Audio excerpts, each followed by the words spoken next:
बड़ी सुंदर कल्याणमयी हुई एक उद्धार महाराज ने इसका वर्णन किया है एक भक्त का। उनके बारे में आपको बताते हैं। बड़ी सुंदर कथा है। भक्त का नाम था अंबालाल पटेल। ये गुजरात के महसाणा स्टेशन के समीप किसी गांव में इनका जन्म हुआ था। इनका बचपन कैसे बीता इस विषय में ज़्यादा जानकारी नहीं है। हाँ, यह तो निश्चित है कि वे सन 1903 के लगभग अपनी सौतेली माँ के व्यवहार से असंतुष्ट होकर घर से निकल पड़े थे और महसाणा स्टेशन जा पहुँचे। वहाँ उस समय मिस्टर बेकर स्टेशन मास्टर थे।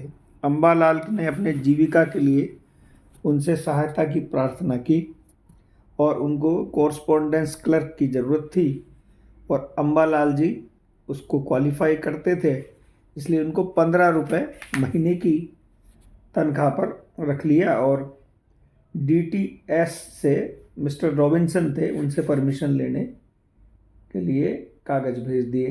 अंबालाल जी कुछ दिनों तक उसी काम पर लगे रहे और धीरे धीरे उन्होंने तार का काम भी सीख लिया। तार का काम करने की योग्यता का उन्हें पूरा अनुभव हो गया। तब उन्होंने एक दिन स्टेशन मास्टर को तार के काम की परीक्षा दिलाने के लिए सिफारिश की। तो ऑफिस में अंबालाल काम बहुत ठीक था, स्टेशन मास्टर भी संतुष्ट रहते थे, इसलिए उन्होंने DTS की सिफारिश करके उन्हें अजमेर तार की परीक्षा देने के लिए भेज दिया। अंबालाल उसमें भी पास हो गए और महसाणा में 20 रुपये मासिक पर वो तार बाबू का काम करना उन्होंने चालू कर दिया। अब तक तो अंबालाल भजन पूजन कुछ वैसा नियमित न था, परंतु तार बाबू का काम मिल जाने पर उनके भजन में अधिक समय लगने लगा। अंबालाल जी का जीवन खूबी सादगी से भरा हुआ था।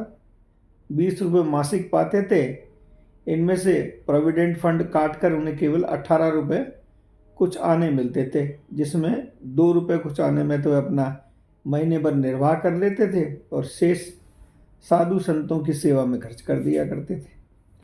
भोजन में वे बिना नमक मसाले अथवा घी के केवल जौ के आटे की रोटी और चने की दाल खाया करते थे।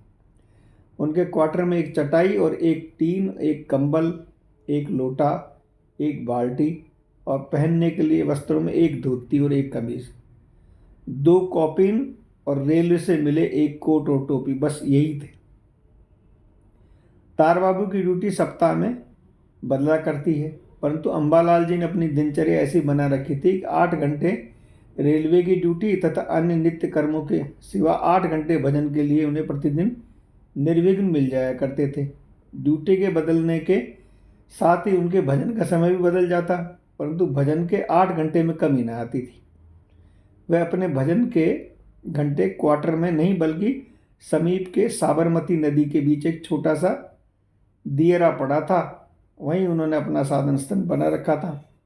वहाँ नित्य प्रति एक आसन पर बैठकर मुरली मनोहर का ध्यान किया करते थे। उनका प्रतिदिन अनिवार्य कार्य था। इस प्रकार उनके जीवन में कुछ ही महीने बीते थे कि एक दिन रात में अपने नित्य नियम के अनुसार उसी साबरमती दियरे में ध्यान लगाए बैठे थे। चांदनी छिटक रही थी।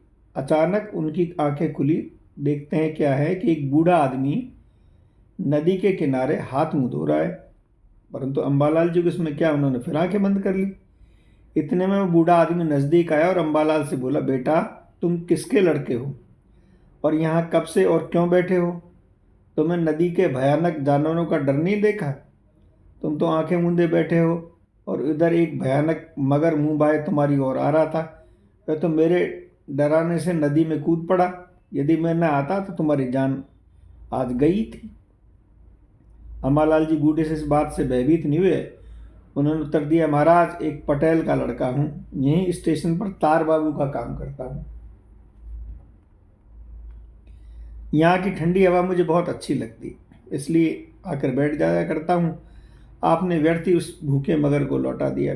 वह बूढ़ा ब्राह्मण अंबालाल के इस उत्तर से कुछ अप्रसन्न सा हो उसे डांटते हुए बोला, जान पड़ता है तू बहुमूल्य शरीर को तुझ समझ प्राण देने पर उतारू हुआ है। देखिए शरीर बार बार नहीं मिलता, इसकी रक्षा करनी चाहिए, मनुष्य को परमार्थ में लगाना चाहिए इसको। बूढ़े के इस मार्मिक वचन को सुनकर अम्बालाल जी का हृदय हिल गया और वे रुद्र स्वर में हाथ जोड़कर बोले, महाराज, मैंने अपनी तुच्छ बुद्धि से समझा था कि शरीर मगर के काम भी आ जाएगा तो इसका सदुपयोग ही होगा। यदि मेरा निश्चय धर्म विरुद्ध है तो कृपया मुझे क्षमा कीजिए। अम्बालाल के इस उत्तर से बूढ़ा बहुत प्रसन्न हुआ। अम्बालाल जी को बूढ़े के प्रभावशाली वचनों को सुनते ही ये विश्वास हो गया कि निसंदेह मुझे आज ये अपने भाग्य भास्कर प्राय हो गए हैं। इसलिए उनके हाथ जोड़कर निसंकोच भाव से उनसे साक्षात भगवान दर्शन कराने की इच्छा प्रकट की। वह बूढ़ा ब्राह्मण पहले तो मुस्कुराया, फिर अम्बालाल जी को समझाने लगा, बेटा, तुम्हें किसी भ्रम में डाल दिया है। ईश्वर एक देशी नहीं है, वह तो सर्वव्यापक है। वह दृश्य अदृश्य सब कुछ तो वही है। फिर उन सर्वव्यापक को तू इन चरम चक्षुओं से कैसे देख सकता है? यदि तू अपनी आत्मा का दर्शन कर लेता तो अवश्य उस व्यापक परमात्मा को देख लेगा। इस हट को छोड़ और सावधानी से अपना धर्म पालन कर। अम्बालाल ने अपने को इस ज्ञानोपदेश का अधिकारी न पाया। उसे तो एक ही धुन लगी हुई थी कि मुरली मनोहर के दर्शन चाहता है। इसलिए वह बूढ़े आदमी के ज्ञानोपदेश की अवहेलना स्वरूप चुप हो गया। विवश होकर महाराज को पूछना पड़ा कि वह किस रूप का दर्शन करना चाहता है। अम्बालाल के तो रोम रोम में मुरली मनोहर की छवि समाई हुई थी। वह अत्यंत आनंदित हो बोल उठा, मोर मुकुट पीताम्बर मुरली मनोहर, शंख चक्र गदा पद्मधारी चतुर्भुज रूप का। महाराज ने पूछा, क्या यही उनका एकमात्र रूप है?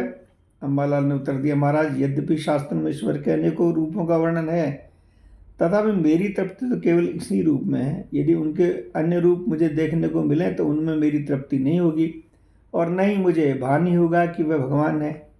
यह है अनन्य भाव, सच है। जाको मन रम जाहि सन, ताहि सन काम।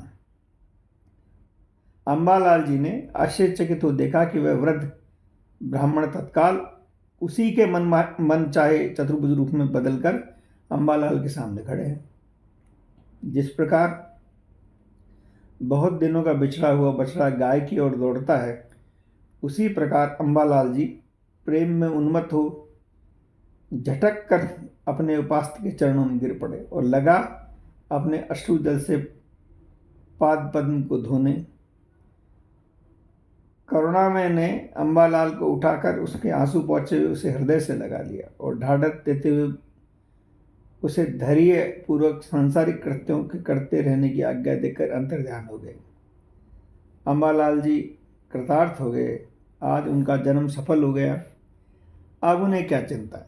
वे भगवान के इस मनोहर रूप का स्मरण करते हुए बार बार पुलकित होने लगे। कुछ ही देर के बाद उनका ध्यान भगवान की आज्ञा पालन की ओर गया और वह प्रसन्न हो मुख वस्त्र धारण करके स्टेशन की ओर चल पड़े। आज उनकी कुछ निराली ही चाल थी। कभी तो जल्दी जल्दी चलते और कभी रुक जाते और कभी मुस्कुराते। कभी उनकी आंखों में अश्रुधारा होने लगती। भक्तों की इस अद्भुत अवस्था में आनंद का अनुभव केवल उन्हीं पुरुषों को हो सकता है जो इस दया में की असीम कृपा को प्राप्त करने के अधिकारी हुए हैं। अम्बालाल जी आनंद से भरे हुए निशंक भाव से तार घर पहुँचे, परंतु उनकी चाल आज अद्भुत ही थी। इसलिए नियत समय से 30 मिनट देर हो गए। वहाँ पहुँचने पर बाबू जो थे, द्वारका बाबू, वो स्टेशन मास्टर हैं, उनके सहकारी थे।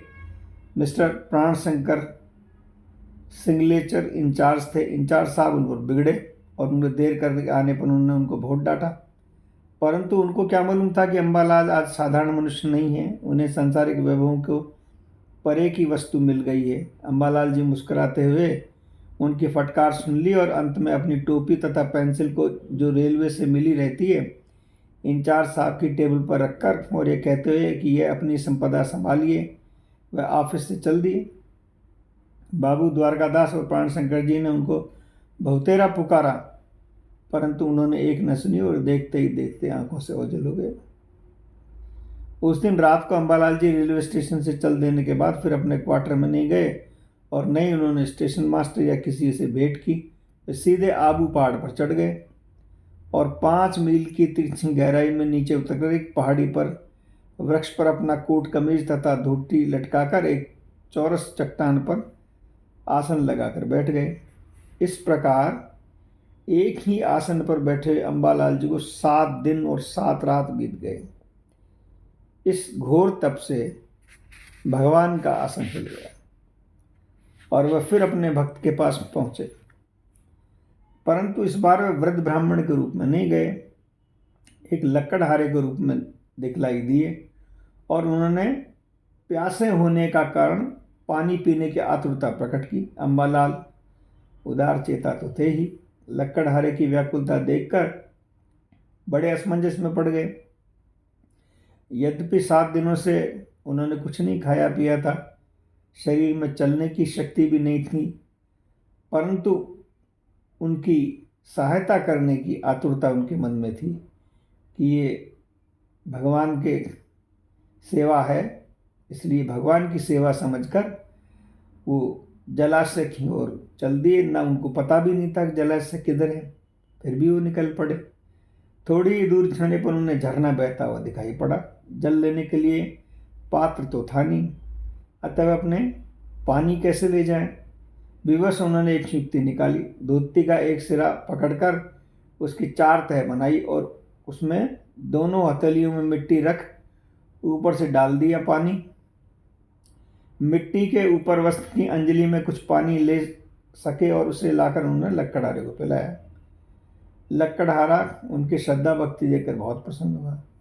साबरमती नदी किनारे कहे हुए वचनों का न पालन करने पर उन्हें डांटा। अंबालाल ने अब समझ लिया कि भगवान ही लकड़हारे के रूप में सामने आए हैं। बस उसने फिर उसी रूप में उनके दर्शन देने की प्रार्थना की। भगवान उनकी भक्ति से और निष्ठा से बहुत संतुष्ट हैं। किरीट मुकुट धारण की चतुर्भुज रूप में विराजमान हो गए। अंबालाल पुनः अपने इष्ट देव के दर्शन कर आनंद से दुम बेहलोने लगाने लगे। भगवान उन्हें एक बार पुनः अपनी नौकरी पर जाने और भजन तथा साधु सेवा कुछ दिन बिताने की आज्ञा देकर अंतर्ध्यान हो गए। अंबालाल जी यद्यपि अब बंधन प्रिय नहीं था, नौकरी भी छूट गई थी, तथापि भगवान की आज्ञा सूर्यधारी, इसलिए वे वहाँ से उस सीधे स्टेशन गए। बाबू प्राणशंकर ने अंबालाल को भाग जाने की सूचना स्टेशन मास्टर को दी और स्टेशन मास्टर जी ने अंबालाल को बहुत ढूंढवाया। पता लगने पर उनके भाग जाने की सूचना डीटीएस को कर दी।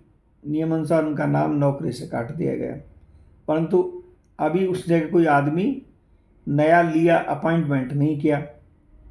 इतने में अंबालाल स्टेशन मास्टर के पास आ पहुंचे। स्टेशन मास्टर ने सिर्फ इतना ही कहा, अरे भगत जी तुम कहाँ चले गए थे, और उनके पुनः लौट आने पर प्रसन्नता प्रकट करते हुए उन्हें दरख्वास्त ले उस पर क्या मैं इन्हें नौकरी पर रख दूं, सिर्फ इतना लिखकर डीटीएस के यहाँ भेज दिया। रेलवे नियमानुसार कोई भी मनुष्य जो नौकरी छोड़कर चला जाता है 3 महीने के पहले उसे फिर काम नहीं मिलता और न उसकी नौकरी कायम मानी जाती है। डीटीएस ऑफिस के चीफ क्लर्क थे, उन्हें डीटीएस के सामने उपस्थित करना आवश्यक न जाने क्यों उनकी मेज पर दूसरे पत्रों के साथ रख दी। डीटीएस साहब को कानून में बड़े पाबंद थे। वो पत्र लेने के कुछ देर तक सन्न रह गए और फिर उस पर हाँ लिखकर स्टेशन मास्टर के पास भेज दिया। डीटीएस साहब की असाधारण क्रिया पर सबको बड़ा ही आश्चर्य हुआ। पर जाप कहते हैं ना कि जापे कृपा राम की हुई, ता पर कृपा करे सब कोई। इस रहस्य को जो लोग श्रद्धा रखते हैं उन्हें कुछ आश्चर्य नहीं होता। भगवत जन करने वाले पुरुषों के लिए रेलवे ही क्यों संसार के कोई भी नियम बाधक नहीं हो सकते, क्योंकि जब उनके सारे संसार को सम्राट को अपना स्वामी जान लिया और उनकी आज्ञा से अपने जीवन को अर्पण कर दिया, तब उनके लिए कोई भी सांसारिक कामना अप्राप्त कैसे रहती। परंतु सच्चे भक्त अपनी भक्ति के बदले तुच्छ सांसारिक विभवों को कभी इच्छा नहीं करते। अंबालाल कुछ दिनों तक निर्भीकतापूर्वक रेलवे की नौकरी में लगे रहे। अंत में हरिद्वार कुंभ के मेले के अवसर पर गए और तब से फिर न लौटे। भला जिन पर भक्ति का गाढ़ा रंग चढ़ जाता है वे माया के फेरे में कब पड़ते हैं। धन्य है उनके माता पिता जिनकी संतान इस प्रकार भगवत भक्ति कर अपना जीवन सफल कर दूसरों का भी उद्धार करती है।